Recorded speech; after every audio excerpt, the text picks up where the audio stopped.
Hey, what's poppin', ladies and gentlemen? I am back with another episode of Get Well Soon, the red pill content of yours truly, Welly F, aka Moriarty, where the mindset is you either die a villain or you live long enough to see yourself become a simp. Yeah, same place, different time. You know how I do it.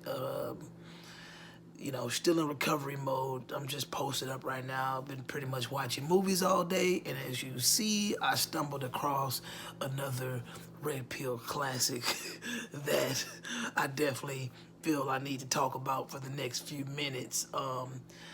Man, I'm just to the point now where I just, obviously I'm just laying around just in recovery mode, chilling, and I just want to watch a good movie, of course. It's some TV shows out there that I'd recommend that I definitely say are, they're sort of worth it. But man, oh man, when I hear complaints about movies, I just gotta see if what all the fuss is about. Just like if I hear movies, getting all this hype and all this praise, I'm gonna check it out eventually. But of course, growing up, most of us we were fans of, Terminator, the Terminator movies, T1, T2, and then we all realized that it started to become a money grab, and Hollywood just started putting them out, year after year. It's basically like your Star Wars. So now we're in a predicament, obviously, where we already know that Hollyweird is getting to the point where they're constantly feminizing these movies and they're doing everything they can, in my opinion, to ruin classic franchises. Franchises that were superior and actually had a legacy based on the fact that they were just great films, and it had nothing to do with them either having a male role, male lead, or a female lead. And everybody knows Sarah Connor was the pretty much she's the main character in this movie. She's one of the most important pieces when it comes to the Terminator franchise. So when you really think about it, the Terminator franchise never really needed a feminist adjustment because it was already being led by a strong female lead. But see, what happened with this last one that I just watched, it's almost like they tried to erase every part of it being, having a male influence whatsoever. It was hard to watch. It was hard to get through. I mean, the overall plot, in my opinion, it was just copy paste from the originals. You have a cyborg come back to the past. I mean, come back from the future to the past, so to speak, and they have a target. This target is important because they're either tied to somebody that's going to bring about the resistance, whether it's a woman that's going to birth the bringer of the resistance or whatever. So this was just basically a copy and paste, and they changed some things up. Instead of another Terminator coming from the future, they send this enhanced woman, this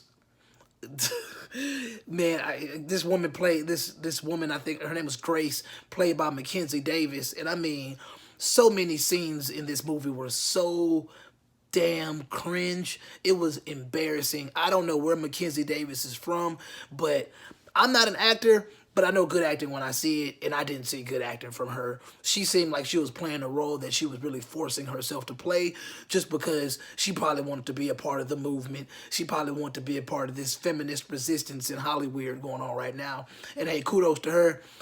It didn't, for everybody, you read the reviews, you see the budget, you see what happened. It's another flop based on the fact that they're trying to force something that doesn't need to be done. So Mackenzie Davis plays this Grace character that's just an enhanced soldier from the future.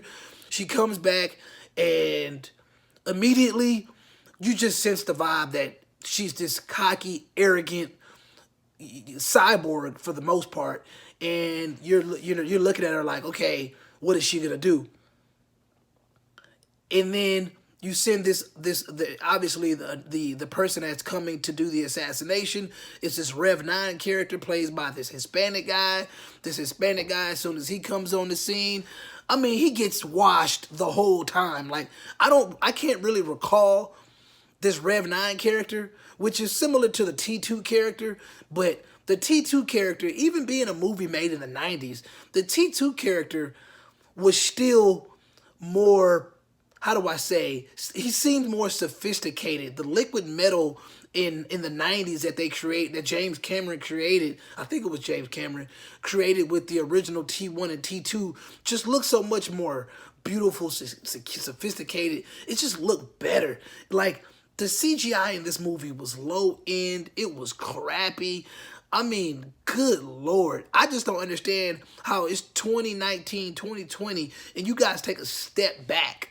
Not only did you take a step back in the quality of the Terminators, you take a step back in the quality of the writing. The whole mission took place basically in Mexico. In Mexico, just randomly, we don't know why. But I'm guessing that's the Democratic influence in Hollywood, basically saying, you know, hey, let's get our brown people involved. We don't want to be like Sylvester Stallone going to Mexico, killing them, and like he did in the last Rambo. But at the end of the day, you know, they chose to center it around, you know, a white girl from the future, a couple Hispanics, and then you know, obviously, you know, eventually, you know, Linda Hamilton comes in. Let me tell you something, man.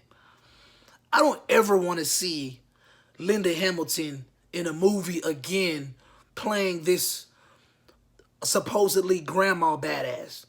It's not believable. It's not interesting. It's hard to watch. It looks dumb.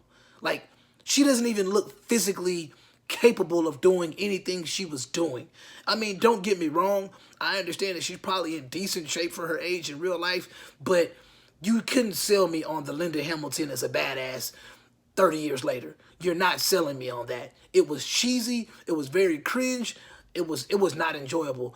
Schwarzenegger, when he made his appearance, was way more believable than her, and it's obvious because Schwarzenegger actually has muscles, he's actually a big guy, he's actually imposing, and he's a freaking cyborg still, so it just made sense. But all in all, this movie was a complete waste of my time, and once again, Hollyweird is on a roll, ruining great franchises just because, in my opinion, they want to piss off the masculine race. They want to piss off the males. They want to show that they're anti-male because they hate Donald Trump so much, and it's just getting annoying. And long story short, this is not a movie that I would recommend to anybody, but when you look at it through a red pill lens, all you see is, man, they even cucked out the OG Terminator, which is Schwarzenegger. Like, they even made him basically some house dad that's just, you know, he has a conscience now and he's raising his family. He doesn't believe in, I mean, obviously he can't get physical because he's a robot. Like, the dude, you cucked out the OG Terminator. Like, come on, man. How you gonna take the OG Terminator and make him a beta male? It don't make no sense. But guess what? You put Hollywood on a mission to destroy something, they're going to do it. And that's exactly what they did. It was a mess, and that's my look closer at Terminator Dark Fate, which was an awful movie, and they should be ashamed of themselves. But guess what? Hollyweird is going to continue to do what they want to do until Donald Trump is out of office and this anti-male wave fades away. I don't know if it's ever going to fade away. I think it's just the phase society is going through right now because they still can't deal with the fact that Hillary Clinton lost, but that's neither here nor there. Either way, this is not. If you're a real red pill guy, if you're a real guy that's if you're a guy that's been sticking around for the Terminator franchise since the beginning, I think this is the final straw, and you will lose all interest. I don't even really know what made me interested in it. I just thought maybe the critics were wrong. They were right.